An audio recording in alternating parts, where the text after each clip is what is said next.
มาท่านผู้ชมรอบบ่ายวันนี้ครับผมก็สวัสดีท่านผู้ชมทุกท่านด้วยนะครับวันนี้ก็กลับไปอยู่ผมเหมือนเดิมนะหยองเองนะครับในช่องโคตรหยองท่านผู้ชมมาการนิชาโกนะครับเกมนี้ผมยังไม่เคยเล่นเลยนะครับผมในยุคนี้ต้องบอกว่าอย่าว่าแต่ยุคนี้เลยเป็นเกมที่ผมไม่ค่อยเข้ามาเล่นนะครับผมเดี๋ยวรีแบบนี้ผมปรับก่อนนะครับผมในรอบบ่ายนี้นะครับผมก็ไล่เล่นเกมที่ท่านผู้ชมขอกันเข้ามานะผมนี่ก็เป็นอีกหนึ่งเกมที่ทางบ้านขอเข้ามานะครับผมย้ำให้ที่ทุน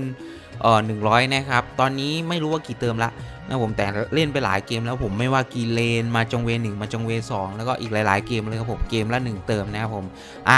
เดี๋ยวผมลงในตารางการเล่นให้ดูแล้วกันเนาะโอเคมาวันนี้เดินทางมาถึงการเนชาโกนะครับวันนี้อีก100 บาทกับทุนวันนี้ขอออโต้สปินไปเลยเบ็ด 1.5 ก่อนนะครับไปใครเข้ามารับชมอย่าลืมครับผมฝากกดไลค์ฝากติดตามท่านผู้ชมนะครับผมและที่สำคัญนะครับรับชมคลิปให้สนุกนะครับรับชมคลิปเพื่อความบันเทิงนะไม่แนะนำให้ทำตามนะผมวันนี้ผมโดนไปประมาณ 2,000 ละ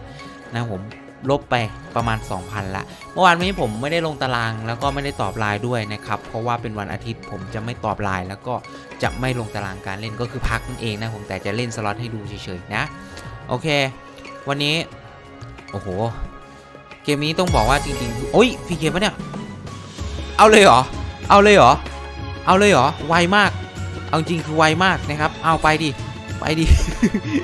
ไวปะไวนะเนี่ยนาทีเดียวนะครับนาทีเดียวรู้เรื่องนะครับนาทีเดียวรู้เรื่องมาดูกันผมเป็นคนไม่ค่อยเล่นนะครับเกมนี้เพราะงั้นผมอาจจะไม่ค่อยรู้เรื่องอะไรมากนะครับโอ้มันเก็บตัวคูณเนาะ y ขึ้นไปจะได้ตัวคูณโอเคคูณ4ละโอเค1 2 3 y นะครับจะได้เต็มช่องแล้วก็จะเพิ่มตัวคูณขึ้นไปนะจริงๆผมถึงผมจะไม่ค่อยเล่นแต่ว่าผมก็พอจะรู้อยู่เพราะว่าเคยเล่นอยู่นะครับ ไม่ใช่ว่าไม่ค่อยเล่นแล้วจะไม่รู้เลยนะครับเกมนี้ก็พอรู้อยู่แต่ว่าผมชอบการนิชาฟอร์จูนมากกว่านะครับผมถึงแม้ตัวคูณมันจะแบบต้องลุ้นวายก็เถอะนะแต่ผมชอบอันนั้นมากกว่านะครับชอบอันนั้นมากกว่าอุ้ยแต่ว่า40 บาทกับเบ็ด 1.5 เหรอก็ไม่ได้แย่ขนาดนั้นแต่ไม่ดีแน่ๆนี่ไงคูณ6คูณ8คูณ8คูณ8มาโอเคดีถ้าเป็นอย่างนี้ดีเทียบกับเบ็ด1นี่คือดีเลยนะผู้ชมนี่ถ้าเป็นเบ็ด 1.5 ก็คือถือว่าผมสำหรับผมนะผมถือว่าดีเลยนะผมส่วนคนที่เล่นเบ็ด1แล้วแตกเป็นพันนี่ ไม่เกี่ยวกันอันนั้นคือดีเวอร์นะครับผมดีเวอร์ผมไม่เคยเป็นขนาดนั้นหรอกนานๆผมโผล่ทีนะครับนี่ขนาดเป็นยูทูบเบอร์นะเนี่ยโอ้โถพีจีรู้จักไอดีหย่องปะเนี่ยฮะรู้แล้วก็รีบซะนะรีบล็อกซะล็อกไว้นะครับจะให้รีวิวเกลือๆอย่างนี้หรอ เฮ้ย20 บาทก็ดีใจวะดีใจหมด20 บาทเนี่ยดีใจตั้งแต่5 บาทแล้วผมสวยอย่างเดียวเลย นะครับผมเป็นยูทูบเบอร์ที่ไม่ค่อยได้เห็นแตกโหดง่ายๆนะครับผมเป็นยูทูบเบอร์แทบจะช่องเดียวแล้วมั้งที่ไม่ค่อยได้เห็นแตกโหดอะไรวะแตกทีละ40 บาทเมื่อกี้ผงสีเหลืองเหรอสุดจัดเดี๋ยวอันนี้เต็มช่องปะเนี่ยเดี๋ยวนะช้าๆหายไปชึบหายไปดิเต็มช่องใช่ปะโอ้โหเต็มช่องขนาดเต็มช่องนั้นเนี่ยได้23 บาท ดูดิเดี๋ยวผมขอหยุดดูก่อนนะผมไม่ค่อยเจอเกมไหนที่มันให้เต็มช่องขนาดนี้ไม่นับพวกเมอร์เมดแล้วก็อะไรนะเกม Battle Ground ที่มันชอบลงเต็มช่องอยู่แล้วไม่นับพวกนั้นเกมพวกนี้ไม่ค่อยได้เห็นเลยนะครับแต่เห็นไปแล้วมาเป็น3เลยดีกว่าถ้างั้นโคตรสวยว่ะเต็มช่องเลยหายหมดแผงต้องพูดงี้นะครับจับมาสวยไปต่อนะครับทุนเราตอนนี้ขึ้นมาที่200นะผมจาก100 กว่าบาทโอเค1 เท่าตัวขึ้นมาหมุนแล้วก็เข้าด้วยนะนี่มันไหลนอกดีอยู่นะผมว่านะครับเนี่ยมันไหลนอกดีอยู่นะมันไม่น่าเกลียดนะครับมันมีโป้งป้างให้เห็นบ้างอยู่นะก็น่าคิดน่าสงสัยนะครับเกมโปรดใครไหมเนี่ยเกมนี้คอมเมนต์กันหน่อยแล้วกันวันนี้ผมเจอบั๊กเละตุ้มเป๊ะเลยนะครับ เมื่อเช้าบั๊กสาวถ้ำนะครับหน้าเดิมนะผมที่ก็บั๊กเดิมนั่นแหละก็เคยเจออยู่แล้วนะครับผมก็ชินไปแล้วแหละนะครับผมสำหรับบั๊กหน้าเดิมส่วน แอดการ์เดียนไลซิ่งนะผมเจอบั๊กฟรีเกมไม่คิดตังค์ให้นะผมแต่ก็ไม่ใช่ไม่คิดมันเป็นบั๊กยุบยิบเล็กๆน้อยๆนะครับไม่มีอะไรที่แบบไปควรไปใส่ใจมันหรอกนะครับเฉยๆนะครับแต่ว่า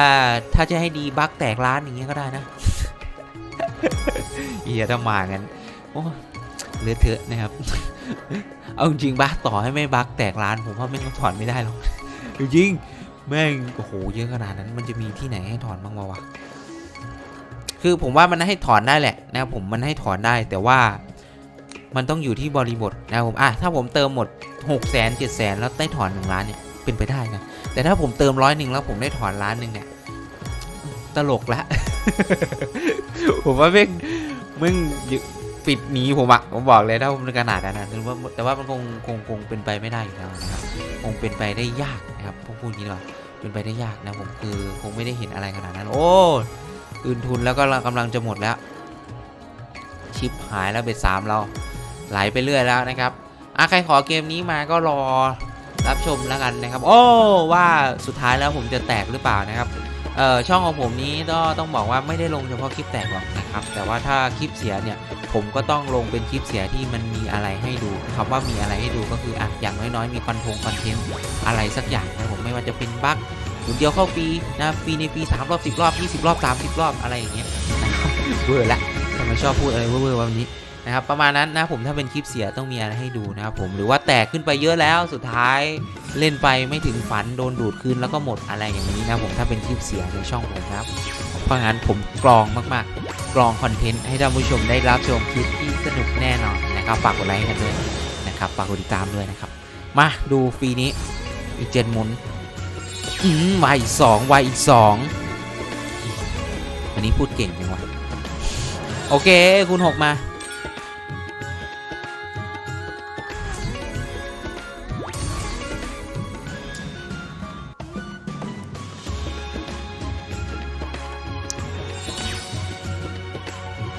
โอ้ยจะดีใจจังหวะไหนดีวะนี่มาคูณ10คูณ8กับ11ยัดเข้าไปหมุนสุดท้ายมาอีก240โอ้ย264 40อะไรล่ะเป็น400ท้วนมาแล้วบอกเลยว่าชิปหายแล้วมา 1,000 นะครับ 1,000 พอนะครับตามเป้านะขอหน่อยเถอะเติมมาหลายเติมแล้วในรอบบ่ายเนี่ยโดนไป 2,000 กว่าแล้วรวมทั้งวันของวันนี้นะครับ 2,000 กว่าเลยนะเพราะว่ารอบเช้านี่ทั้งสาวถ้ำแล้วก็ซื้อไปเรื่อยโดนไปเกือบ 2,000 นะครับพอมารอบบ่ายโดนไปอีกเรื่อยๆก็ทะลุ 2,000 แล้วนะครับ 2,000 กว่าแล้วนะครับไม่รู้ว่าวันนี้ยังไงดีเมื่อวานเพิ่งบวกมานะวันนี้ก็ลบอีกแล้วนี่แหละชีวิตผมในเดือนนี้นะครับผมดูไม่ดีเลยคนดวงซวยไว้เดือนนี้ดวงไม่ดีครับผมดวงไม่ดีเลยเดือนนี้ผมพุ่งตรงตั้งแต่ผมทำคอนเทนต์10,000อะเติม10,000ไปนะผมก็โดนยาวๆเลยนะครับไปผมเบ็ด3ก่อนยาวๆไปก่อนเดี๋ยวผมว่าผมเปลี่ยนดีกว่าได้อยู่ 4.5 นะครับก็เหมือนเบ็ด5เลยเนาะมา50 หมุนไปตอนนี้เล่นมา8 นาทีจะเข้า9 นาทีแล้วนะครับฝากกดไลค์ให้กันด้วยแล้วกันนะครับผมก็ใครขอเกมนี้มาจัดให้แล้วนะครับหรือว่าใครเป็นแฟนคลับเกมนี้ก็หวังว่าจะชอบกันนะผมจัดให้ได้รับชมกันแล้วนะครับ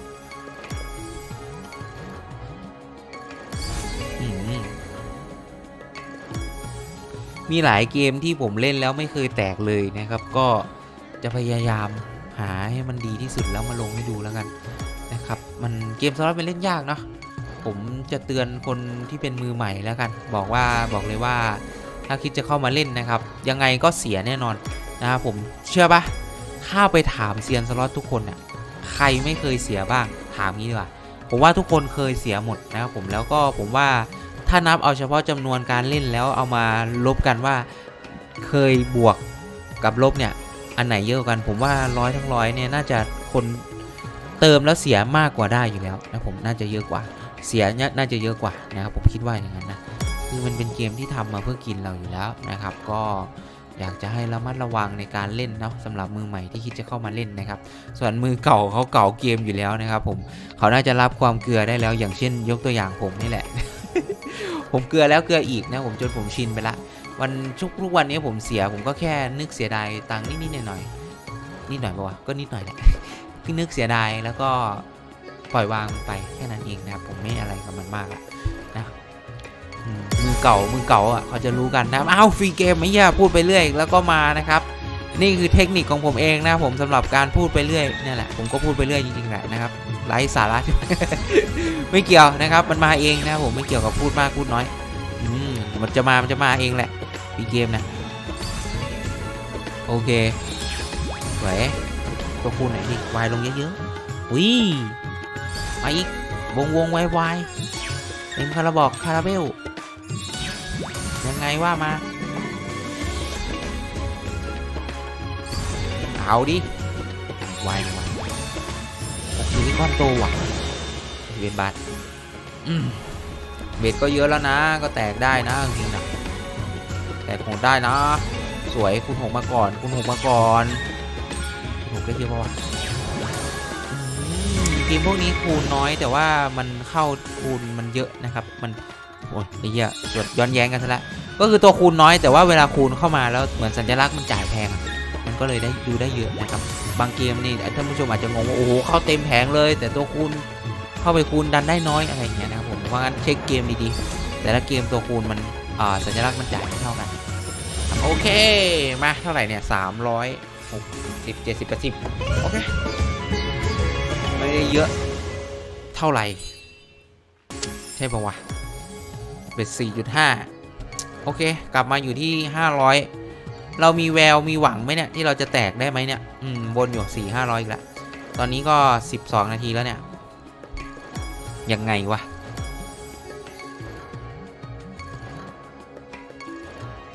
โอ้ยเหี้ยพอบทมันจะไม่เข้ามันก็ไม่เข้าแบบดื้อๆเลยเนาะ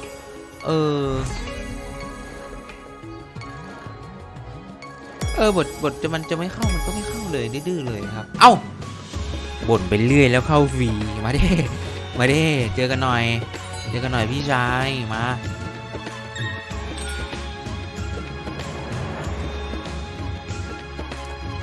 เท่ากับว่าเบ็ด 4.5 นี่เราได้เล่นไป2ปีแล้วใช่ไหมครับไหนดูดิฟรีที่2ของเบ็ด 4.5 เนาะจะดีไหม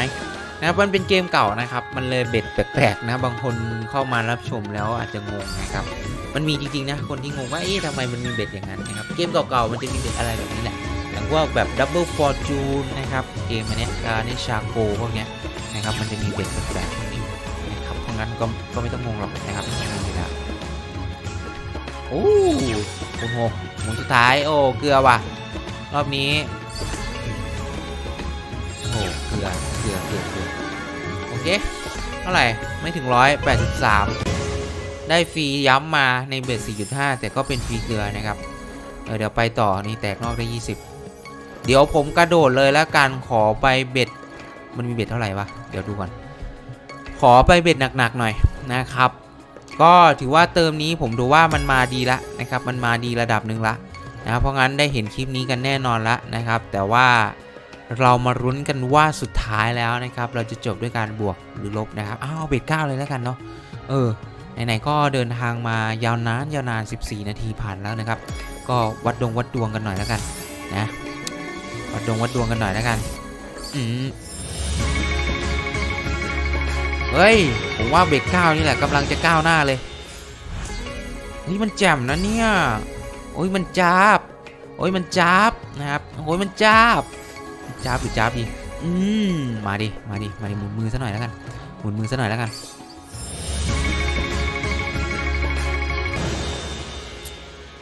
เอาวะอย่างงี้กูไม่ออโต้ละเพื่อนมึงเจอกูหมุนมือแค่นั้น3 หมุน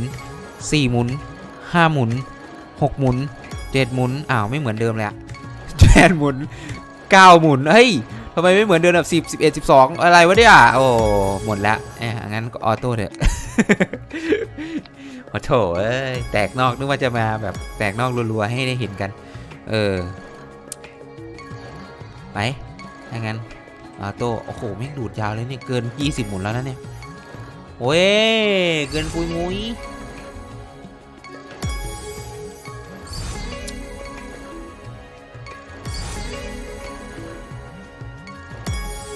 โห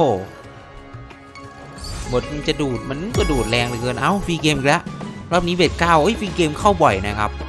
ฟรีเกมเข้าบ่อยนะปกติไหมของเกมนี้ฟรีเกมเป็นยังไงเข้าบ่อยไหมหรือว่ามันเป็นปกติของฟรีเกมของเกมนี้อยู่แล้วที่แบบฟรีเกมมันมาบ่อยอะไรเงี้ยหรือเปล่านะครับคอมเมนต์อันหน่อยตอนนี้ผมนี่อยากรู้หลายเรื่องเลยนะครับผมอยากรู้อะไรก็ให้คอมเมนต์กันทุกคนเลยนะ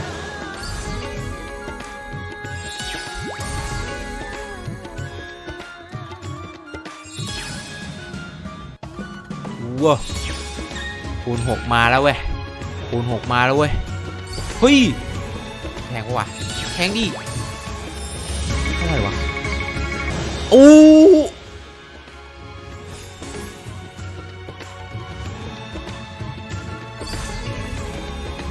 ไอ้เหี้ยเกมนี้มันคูณน้อยแต่ว่ามันเดือดว่ะดูดิคูณมันน้อยแต่แม่งจ่ายเดือดจัดนี่ผมว่าปึ้มอีกแล้วเนี่ยโอ้โหผมเข้าใจละไม่ต้องหวังคูณ10 20 30เหมือนพวกสาวถ้ำหรือสปีดวินเนอร์อะไรทั้งนั้นอะแค่คูณ6คูณ8คูณ10คูณ8คูณ6เนี่ยก็ดุได้แล้วอะเอาจริงอะบึ้มบ้ามได้แล้วดูดิคูณ8กับคูณกับเนี้ยมันยังได้18 บาทเลยดูดิโหดนะเนี่ยเต็มคาราเบลว่ะโอเคแตกแล้วสักทีเถอะวันนี้โอ้เอาท่านผู้ชมคลิปแรกของวันนี้ที่เป็นคลิปแตกนะครับมาในตอนบ่ายแล้วต้องบอกว่ามาในตอนที่ผมหมดเยอะมากๆนะครับผมไม่ได้ทุนคืนเลยนะเนี่ยที่ผมแตกมา1,200เนี่ยผมเติมมา130ผมบวก 1,150 แต่วันนี้ผมลบไป 2,000 กว่าประมาณ 2,500 ได้2,400ได้ประมาณนี้2,400 2,500ได้นะครับคือเนี่ยดูแต่ละวันผมทำคลิปเนี่ยผมลบแทบจะทุกวันเลยนะแต่ว่าผมไปหวังกับการลงคลิปให้ท่านผู้ชมดูแล้วผมได้โฆษณาจาก YouTube มากกว่าณตอนนี้คือเดือนนี้ผมแย่มากนะครับผมแย่มากสาวถ้ำหรือเกมไหนก็แล้วแต่ใน PG คือเล่นผมหนักมากผมแย่มากๆผมเติมแต่ละวันเนี่ยผมไม่คุ้มทุนเลยแต่กว่าที่ผมจะได้คลิปแตก1คลิปเนี่ยไม่คุ้มทุนเลยนะครับเพราะงั้นโปรดเข้าใจกันตรงนี้สำหรับคนใหม่ที่เข้ามารับชมกันนะคนเก่าๆเขารู้กันหมดแล้วนะครับก็ประมาณนี้นะผมอยากให้รู้ไว้ว่าวันนี้เติมไปเยอะอยู่เหมือนกันนะครับก็ไม่ได้นับเติมอะแต่ว่าเดี๋ยวจะไปนับทีเดียวตอนลงตารางการเล่นให้แต่ว่าที่แน่ๆนับเงินที่หายไปอยู่ก็คือประมาณ 2,500 นะครับแต่แตกตรงนี้มาแค่นี่แหละ 1,200 ก็ยังลบอยู่ยาวๆเดี๋ยวเจอกันอีกทีในรอบเย็นสาวถ้ำจะพยายามย้ำให้แตกเหมือนเดิมนะผมต่อให้จะขาดทุนเยอะแค่ไหนอยากจะลงคลิปแตกวันละ2คลิปเป็นอย่างน้อยนะครับแต่ว่าก็อย่าลืมนะครับเบื้องหลังคลิปแตกก็คือเสียเยอะกว่าที่จะได้1คลิปแตกนะครับประมาณนั้นโอเควันนี้ผมไปละนะผมเกมนี้จัดให้แล้วสำหรับคนที่ขอมานะผมไว้เจอกันในรอบเย็นท่านผู้ชมสำหรับวันนี้บ๊ายบายครับขอบคุณทุกคนที่เข้ามารับชมฝากกดไลค์ฝากติดตามกันด้วยแล้วเจอกันใหม่บ๊ายบายครับผมเจอกันครับ